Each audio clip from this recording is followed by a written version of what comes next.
उससे कहो अभी चला जाए और हाँ, अब मुझे डिस्टर्ब मत करना। उससे इंटरकॉम जोर से पढ़ा। जहाजी साइज स्वेट की सुनहरी रंग चादर पुरशकंधी कोट कहीं पड़ा था तो वॉच कहीं और नफासत से सजे बाल अब काफ़ी हद तक मुंतशिर हो चुके थे, बल्कि कर दिए गए थे। दोनों हाथों में सर थामे वो जाने किस चीज़ का मातम कर रहा था। फिर किसी सोच के आते चीखते हुए बेड की साइड टेबल पर धरा फ्रेम ज़मीन बोझ कर दिया। साथ ही दो गालियां भी उसके लबों से आज़ाद हुईं। मुंह के जाविये काफ़ी हद तक बिगड़े हुए थे। दो तीन मुक्के दूसरे हाथ की हथेली पर मारने के बाद फिर से बालों में हाथ फंसा लिए। फिर बैठे बैठे ही बेड पर ढह गया। टांगें नीचे लटक रही थीं और आंखें कमरे के वस में लगे फानूस पर टिकी थीं। यखलक थी उसका हाथ में कान के अंदाज से अपने दिल पर जा ठहरा। आंखें बंद की। वो उस लम्स का महसूस करने लगा। क्या था उस लम्स में कि उसका सारा इज़्तिराब जाता रहा। अजब लज़्ज़त थी उस लम्स में। सरूर था या नशा? जलते शोलों पर शबनम की फवार बरस जाए जैसे, प्यार को समंदर की गहराई में उतार दिया हो जैसे। मोहब्बत जिद्दोजहद से हासिल नहीं होती, उसे कोशिश मुसलसल से जीता नहीं जाता। उसके लिए दौलत, इल्म, शक्ल और सूरत कुछ भी तो मायने नहीं रखता। उसके हसूल की, उसकी आमद की कोई शर्त थोड़ी है। ये तो अता है, नसीब है, मुकद्दर है, किस्मत है। बल्कि वो शख्स किस्मत का धनी है। मोहब्बत और नसीब की बात है। ज़मीन के सफ़र में अगर कोई चीज़ आसमानी है तो मोहब्बत है। मोहब्बत तो अपने आप में बादशाह है और मोहब्बत में बादशाह सवाली। मोहब्बत में तो सिकंदर भी सवाली, शाह भी सवाली, अमरा भी सवाली। जिससे मोहब्बत की देन अता हो जाए वो धड़कनों से आशना हो जाता है। वो आहटें पहचानने लगता है, खुशबुओं को महसूस करने लगता है। मोहब्बत में नामुमकिन कुछ भी नहीं। मोहब्बत तो लाहासिल का हसूल है। मोहब्बत में डूब जाओ तो उभरने की तमन्ना नहीं होती। इसमें सुलग जाओ तो भीगने की ख्वाहिश नहीं जागती। इससे बिखर जाओ तो सिमटने का जी नहीं चाहता। मोहब्बत जब रोए ज़मीन पर कदम रखती है तो आहटें आसमान तक सुनाई देती हैं। नहीं, मैं नहीं आ सकता। मसला बहुत गंभीर हो गया है। एमाज का शक अब यकीन में बदल जाएगा अगर एक और कोताही हुई। मुझे तो लगता है कि अभी भी उससे महज अपने काम की बिना पर मुझसे ज़्यादा तफ्तीश नहीं की। ईगल हल्की हल्की आवाज़ से महवे गुफ्तगू था। एक ढाबे नुमा जगह पर बैठा, हाथ में चाय की प्याली थाम रखी थी। आसपास लोग जुआ खेलने और वाहियात गुफ्तगू करने में मसरूफ थे। ये एक थर्ड क्लास एरिया था। मगर तुमने अच्छा नहीं किया टाइगर। इस सब में उस लड़की का कोई बड़ा नुकसान भी हो सकता है। उसकी हिफाजत हमारा फ़र्ज़ है। वो एक आम शहरी है। हमें उसे किसी भी तरह का नुकसान पहुंचाने की इजाज़त नहीं। अंस के लहजे से परेशानी साफ आया थी। तो क्या करता? वो सब सच बता देती और मेरी कई महीनों की मेहनत तबाह हो जाती। बेवकूफ़ी उसने की। उसे फरार होने को किसने कहा था? लापरवाह अंदाज से कहा गया। तो तुमने उसे कब बताया था कि तुम मेजर हो, आईएसआई के लिए काम करते हो, अपने मिशन के लिए ये सब कर रहे हो? अगर तुम ये सब उसे बता देते तो शायद मसला इतना ना बढ़ता। अनस का अंदाज समझाने वाला था। हमें अपने घर वालों को बताने की इजाज़त नहीं होती और तुम मुझे कह रहे हो कि उस बेवकूफ़ लड़की को बता देता। और आज जैसे हम आमने सामने थे तो वो सब एमाज को बता देती और वो वहीं मुझे गोली मार देता और तुम्हें, काशी, शोएब सबको ढूंढ निकालता। वो भरम हुआ था उसकी बात पर। दबे दबे लहजे में गुर्राते उससे मुश्किल खुद को कंट्रोल कर रखा था। अगर उसने बताना होता तो आज ही बता देती, जब तुमने उसे पहचानने से ही इनकार कर दिया था। खैर, ये तो मुझे भी समझ नहीं आया कि मेरे मुकर जाने पर उसने मेरा साथ क्यों दिया। चाहती तो सच बोल लेती और बदला ले लेती अपने अगवा किए जाने का। यहाँ आकर वो शशोपंज में बढ़ गया। यार, वो लड़की है भी इतनी प्यारी। अगर एमाज से उसके साथ कोई गलत हरकत, तुम समझ रहे हो ना? वो कुछ संभल कर बोला। What a joke. एमाज लड़कियों से सख्त एलर्जिक है, तभी तो हर उल्टा काम करने के बावजूद लड़कियां स्मगल नहीं करता। हालांकि हबीब ये काम करता है और उसका बिहेवियर भी नीलम के साथ सख्त था। वो जितनी भी हसीन हो, एमाज के मुर्दा दिल में हलचल मचाना कोई आम बात नहीं है। तसल्ली हमें सह रहा था। अपने बारे में क्या ख्याल है? उसका तो दिल मुर्दा है, तुम्हारे पास तो दिल है ही नहीं। वरना जिस हद तक वो तुम्हारे लिए बर्दाश्त कर चुकी है, एक छोटी सी चिंगारी का जन्म लेना तो बनता था। अनस से तंज किया। मेरे पर रिसर्च बंद करो और जिक्स को सेकंड रिपोर्ट सेंड करने के लिए शोएब को वीडियोस भेजने का कहो। उसकी बात को साफ नजरअंदाज कर दिया गया था। सर। व्हाइट शर्ट पर ब्लैक वास्किट पहने मुलाजिम ने केक पीस की ट्रे उसकी तरफ बढ़ाई, जिसे उससे हाथ के इशारे से मना कर दिया। मुलाजिम परेशान खड़ा था। मिनहाज इसहाक को आज नाश्ते की तलब नहीं थी। ऑरेंज जूस का ग्लास सामने वो घूंट घूंट हलक में उतार रहा था। मुझे उस लड़की से इन जख्मों का बदला लेना है मिनाज। हबीब ने बियर का ग्लास रखते सीट से फुश दिखाते कदरे मगरूराना अंदाज में कहा। सॉरी, मैं तुम्हें उस लड़की के नजदीक भी भटकते ना देखूं। दोनों कोनियां मेज पे टिकाए वो थोड़ा आगे को झुका था, कतई लहजे में बोला। हुसन प्रस्त निकले तुम भी। हबीब ने हबासत का मुशायरा किया। वॉट। वो बहस नहीं करना चाहता था। झटके से उठा, दूसरी जानिब खड़े उसके हाथ मुलाजिम ने कोट एमाज की जानिब बढ़ाया, जिसे एक हाथ से कंधे पर डालता वो आगे बढ़ने वाला था जब हबीब की आवाज़ उसकी पुश पर उभरी। कितने लोग हैं उस अप्सरा के? आवाज़ साफ थी। मिनहाज को लगा उसके कानों में पिघला हुआ शीशा उंडेल दिया गया हो या सूर फूंक दी गई हो। जब्त की कोशिश में उसकी सुर्ख और सफ़ेद रंगत पर नीली नसें उभर गई थीं। हाथों की मुट्ठियां इस हद तक खींच रखी थीं कि उंगलियों के नाखून हथेली में सुराख करते महसूस होने लगे। नजर पड़ गई है हबीब की इस पर। अब जितने भी मांगेगा दूंगा। वो तो जैसे आज ही नीलामी पर उतर आया था। एक लफ्ज और नहीं। वो मुड़ा था, उंगली उठाकर खेस व खस से विपरीत लहजे में दाड़ा। डाइनिंग हॉल में लगे शीशे के स्लाइड डोर भी जैसे कपकपा गए हों। आखिर तुम उस लड़की। मैं इस बारे में एक लफ्ज भी नहीं सुनना चाहता हबीब। Now shut up. अब की बार उसका लहजा सर्द था। हबीब का आधा फिक्रा मुंह में ही रह गया। वो तेज तेज कदम उठाता बाहर निकल गया। अगला दिन चढ़ आया था। वक्त पानी की तरह बह रहा था या रेत की तरह सिरक रहा था। नीलम को बस उसकी रफ्तार बहुत तेज लग रही थी, रोशनी की रफ्तार से भी तेज। उसे याद नहीं पड़ता कभी वो जिंदगी में इतना रोई होगी, कभी जो उससे इतनी सख्तियां बर्दाश्त की होंगी।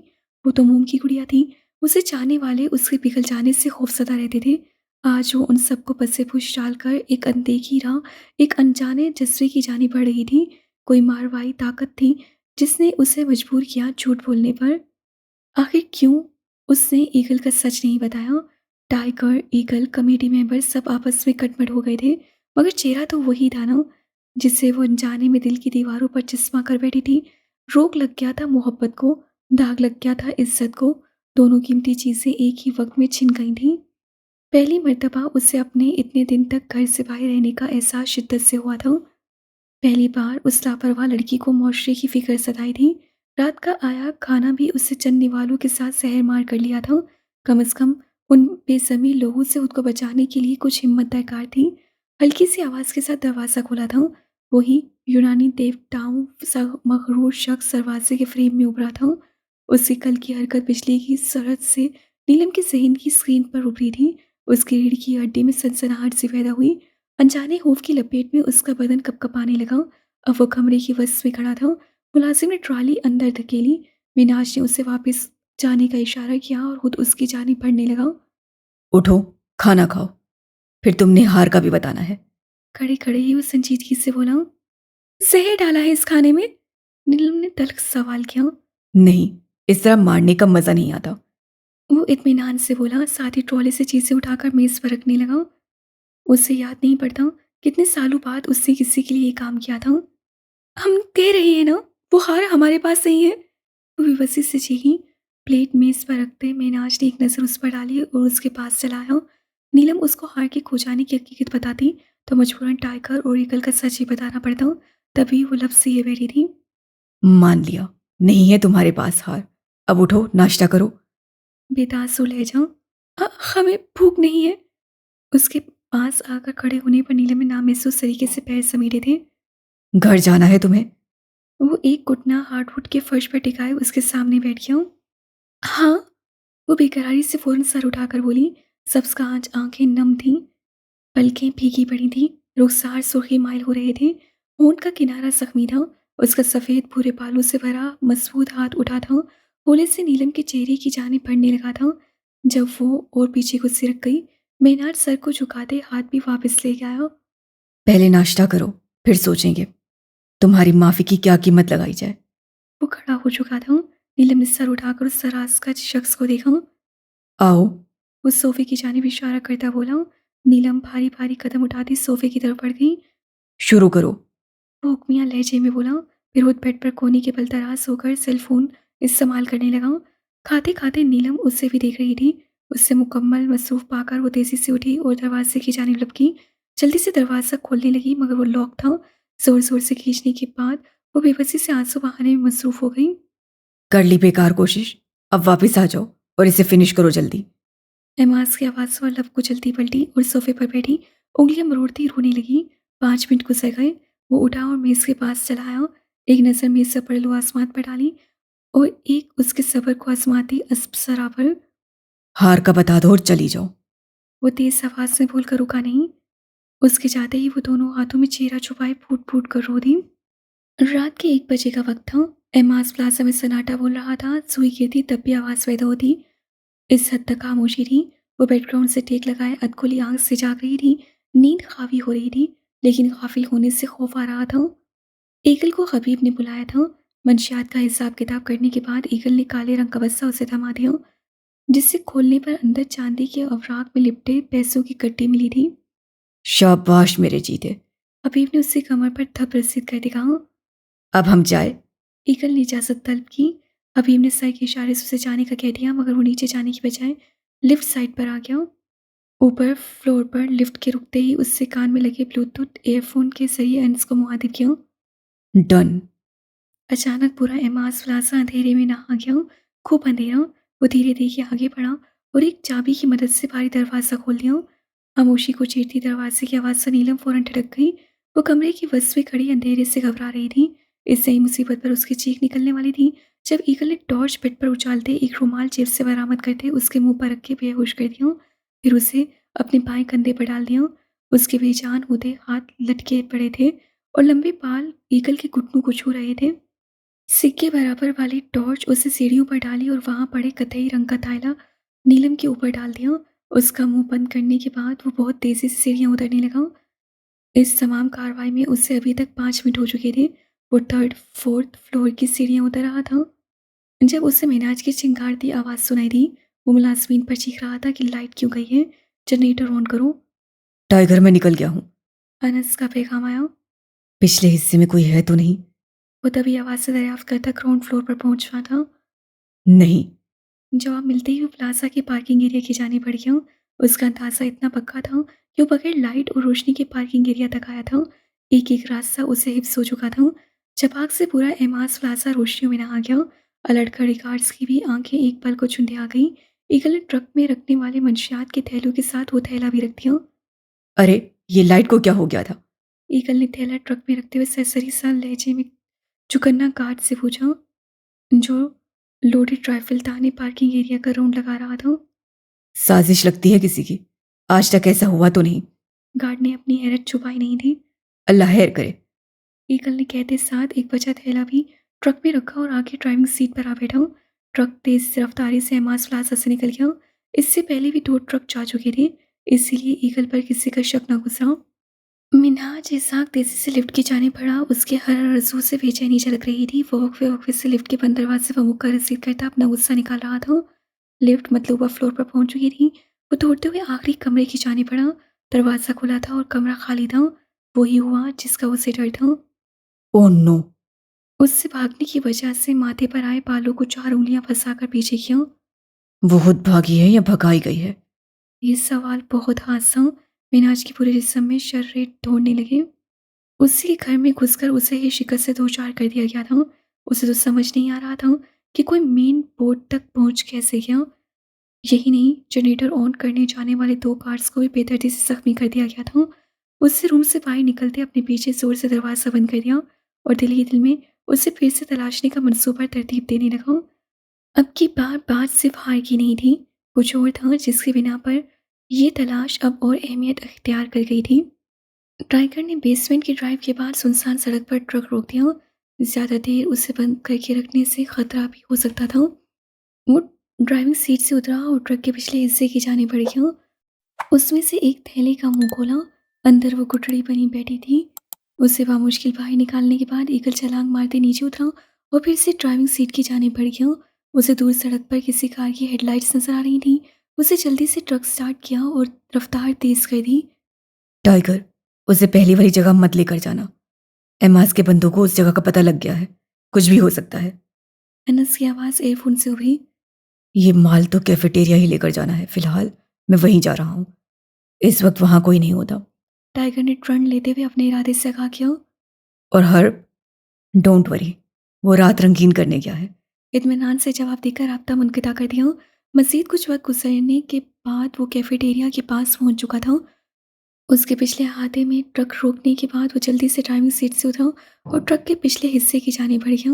नीलम भारी-भारी हेरोइन से भरे थैलों पर बेसुध पड़ी थी। ईगल ने आगे को होते उसको पैर से अपनी जानिब खींचा। जब आधा वजूद बाहर आ गया तो उससे पहले की तरह ही कंधे पर उठा लिया। कैफेटेरिया के पिछले हिस्से में बने कमरे की गोल सीढ़ियाँ चढ़ने के बाद वो दरवाजे पर खड़ा था। एक हाथ से बेहोश वजूद को संभाला और दूसरे से जीन्स की पॉकेट से चाबियाँ निकालने लगा। लॉक खोलकर अंदर बढ़ गया। कमरे में अंधेरा था।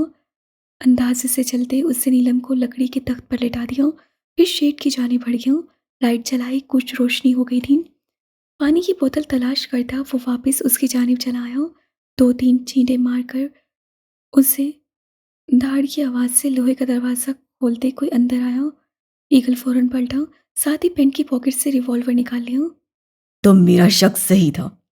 और अपने तंसिया लहजे में कहते साथ पिस्टल भी तान ली। ईगल भी रिवॉल्वर थामे अलर्ट हो गया। नीलम तख्त पर बैठी सूरत हाल समझने में कोशिश थी। क्या लगती है ये तेरी? मुफ्त में इतनी हसीना सामी तेरे हाथ लग गई, वाह!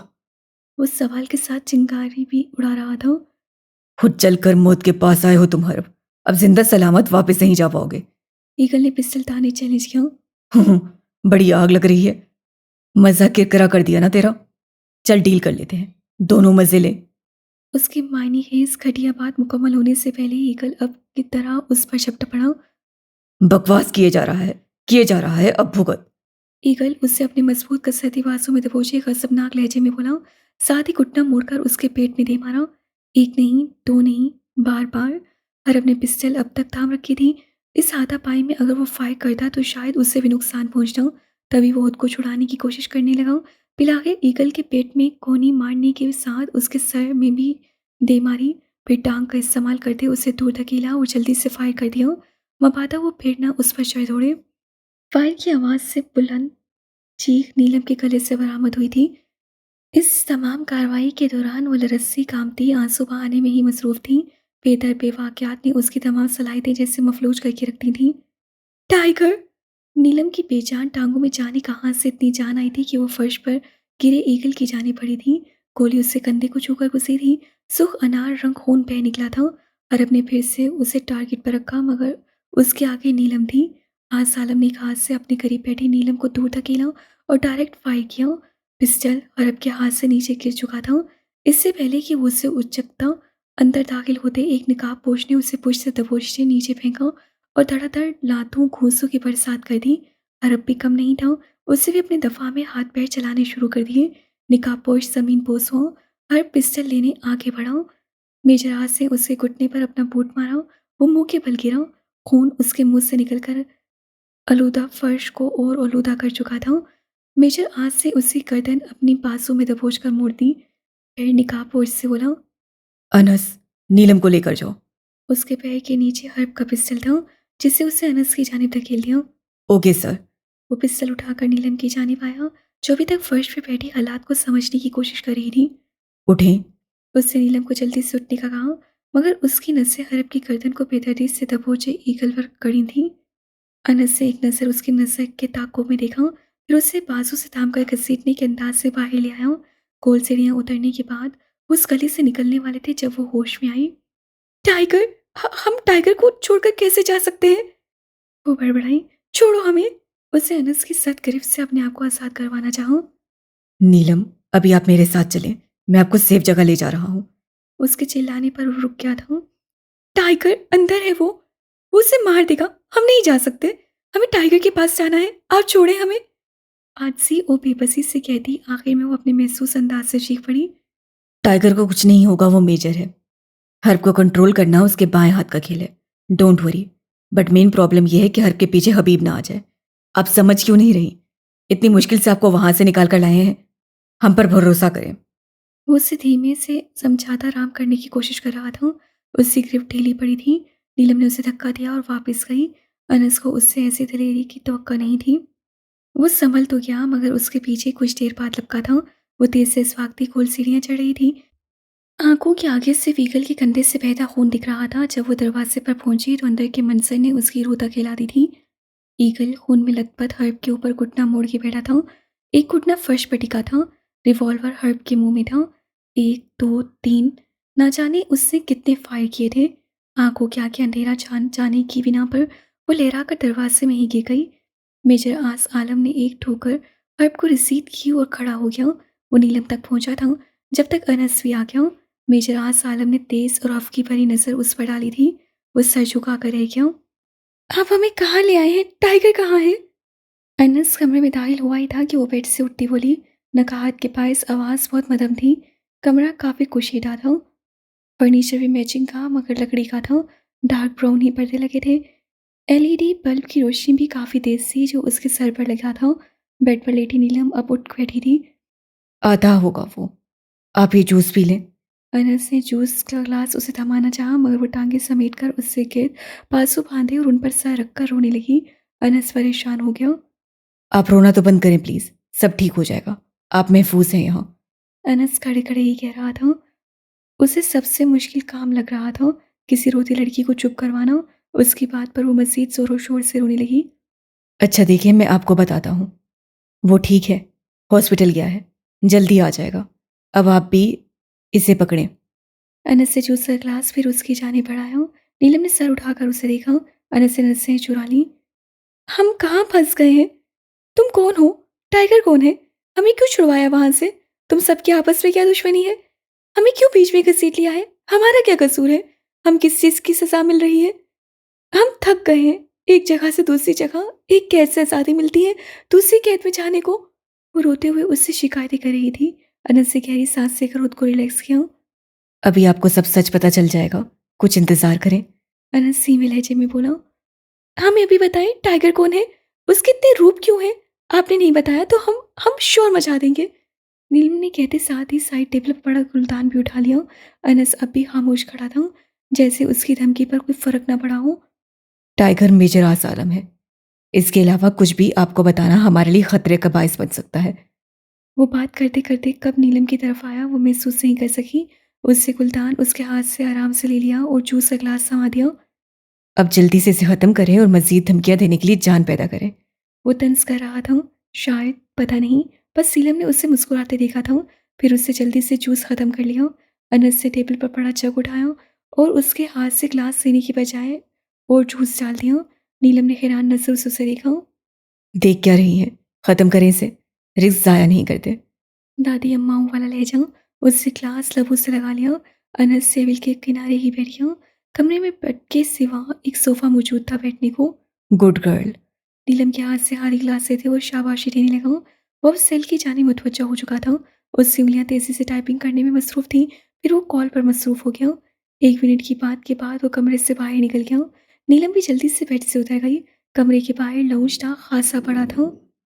3 सीटर सोफा था, जबकि बाकी 4 सिंगल सोफे गोल दायरे में लगे थे। एक तरफ किचन था और किचन के सामने थोड़ी सी जगह पर 4 कुर्सियों वाला सेट था, जिसे एक छोटे से डाइनिंग हॉल का नाम दिया जा सकता था। नीलम दरवाजे से झांक रही थी जब उससे मेन गेट से किसी को अंदर आते देखा। उससे ग्रे कलर की शर्ट पहन रखी थी जिसके बटन खुले थे। उसका कसरती बदन साफ नजर आ रहा था और उसके सीने पर पट्टी बंधी थी जिस पर खून के धब्बे भी मालूम हो रहे थे। स्लीव्स फोल्ड थे। एक हाथ पर भी उसी तरह सफ़ेद कॉटन लिपटा था। बाल माथे पर टेरा डाले हुए थे। नीलम को अपने पैरों तले जमीन निकलती महसूस हुई। उसके शोल्डर पर गोली लगी थी। उससे याद आया, वो फौरन बाहर निकली। क्या हुआ आपको? उसकी आवाज़ बुलंद और शौक से भरपूर थी। कैसे लगी ये चोट? हम आपसे कुछ पूछ रहे हैं, वो चिल्लाई। चोट मुझे लगी है, शोर आपने मचा रखा है। उसके चिल्लाने पर नागवारी से बोला। नीलम झटके से उससे करीब हुई थी। ओपन शर्ट का एक सिरा पकड़कर उसे अपनी जानिब हल्के से खींचा। चोट आपको लगी है मगर तकलीफ हमें हो रही है, और जब तकलीफ बर्दाश्त से बाहर हो जाए ना मेजर आस, इंसान शोर भी तभी मचाता है। वो उस वक्त इस हद तक उसके करीब थी कि मेजर आस उन सब्ज कांच में अपना अक्स साफ देख सकता था।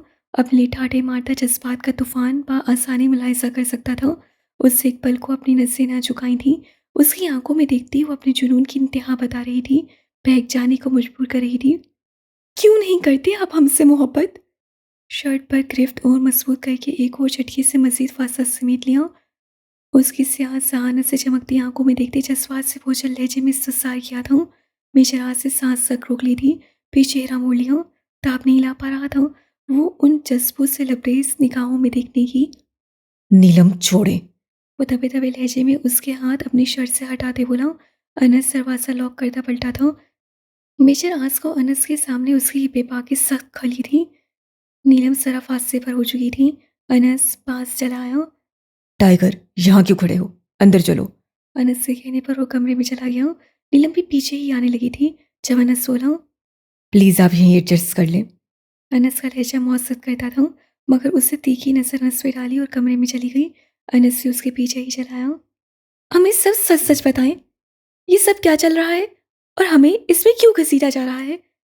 टाइगर बैकग्राउंड से टेक लगाए बैठा था। नीलम सामने खड़ी कतरे गुस्से से बोली। पहली बात, आपने खुद इस खाई में छलांग लगाई है। और दूसरी बात, मैंने आपसे कुछ झूठ नहीं बोला जो सच बताने का कह रही हैं।